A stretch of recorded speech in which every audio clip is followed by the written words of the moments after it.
ఏహే ఎక్కడిది తగ్గేదేలే అంటుంది కవితక్క. మరి చిన్న రువ్వడ సందు దొరికితే చాలు కార్ పార్టీలను కడుగుడే కడుగుడు.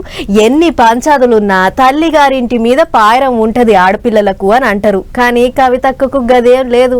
మాటకు మాట తూటాకు తూట అన్నట్టే రువ్వడి మీద తిరుగుతుంది. సీదా నాయన పార్టీ లీడర్లకే సూటి పెడుతుంది. మామూలు జోరు కాదు పో అక్కది. వెకిలి ప్రయత్నాలు చేస్తున్నటువంటి గుంటనక్కలందరూ కూడా నేను చెప్తా ఉన్నా, నేను ఇంకా మీ చిట్టా విప్పడం ప్రారంభించలేదు. ఓన్లీ టాస్ వేసిన అంతే. ఆ టాస్కే ఇంత భయపడితే ఎట్లా మీరు? కవితక్కకి ఇట్లా ధమ్కిలు ఇచ్చింది ఎవరికి అనుకుంటారు? కార్ పార్టీ వాళ్ళకు. అవు పక్కా కార్ పార్టీ వాళ్ళకే.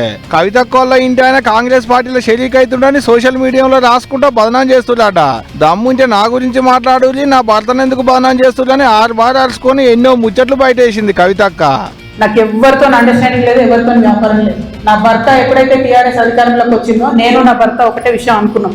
అమెరికా నుండి 2004లో మేము వస్తే నేను ఉద్యమంలో ఉన్నా, ఆయన వ్యాపారంలో ఉన్నాడు. ఇల్లు గడవాలి కదా.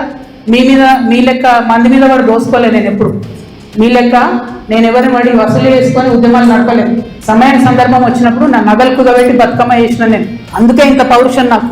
ఈడికే అయిపోలే. అలా ఇంటి ఆయన మీద ఇష్టం వచ్చినట్టుగా మాట్లాడినందుకు కూకట్పల్లి ఎమ్మెల్యే మాధవరం కృష్ణారావు ఏలేటి మహేశ్వర్ రెడ్డికి ఓ టీవీ ఛానల్ కు నోటీసులు పంపించిందట.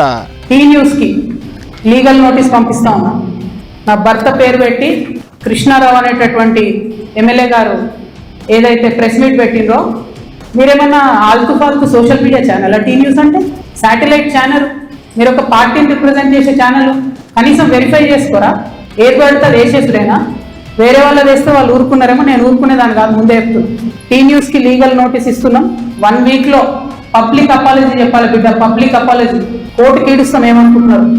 తర్వాత ఏలేటి మహేశ్వర్ రెడ్డి గారు, వీరికి కూడా నోటీస్ ఇస్తున్నాం, లీగల్ నోటీసు. 1 వీక్ లో మీరు కూడా తప్పుడు సమాచారాన్ని ప్రజలకు ఇచ్చినందుకు, నా భర్త గారికి నా యొక్క పరపతిని దెబ్బతీసే ప్రయత్నం చేసినందుకు నాకు పబ్లిక్ అపాలజీ చెప్పాలని మహేశ్వర్ రెడ్డి గారిని డిమాండ్ చేస్తా ఉన్నాను.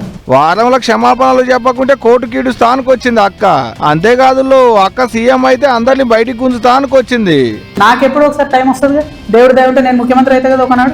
ఆనాడు మాత్రం 2014 నుండి 2014 తెలంగాణ వచ్చినప్పటి నుండి ఇప్పటి వరకు అన్ని అన్యాయాల మీద నేను మాత్రం ఆరాధిస్తాను. జాగృతి జనంబాట పేరు మీద జిల్లాలు తిరుగుకుంటా ఇట్లా ధమ్కిలిస్తుంది కార్ పార్టీ వాళ్లకు. పోయిన కాడల్లా కార్ పార్టీ వాళ్ళ కబ్జాలు, అవినీతి కుల్లం పూసగుచ్చుతుంది పబ్లిక్ కు. 10 ఏళ్లు అధికారంలో ఉన్నప్పుడు ఎవరెంత కబ్జాలు పెట్టి అనేటివన్నీ వాళ్ళే బయటేసుకుంటారు ఈ తీరుగా. కవితక్క ఇంకా ఏడికేడికి పోయేది ఉందో, ఇంకెందరి భాగవతాలు బయట పెట్టేది ఉందో చూడాలి ఇక రేపు. ఏదో ఆడపిల్లను ఊరుకుంటా మీరు తమాషా చేస్తే అనుకుంటున్నాము. తోలు తీస్తే ఒక్కొక్కరిది పట్టుకొని చెప్తుంది.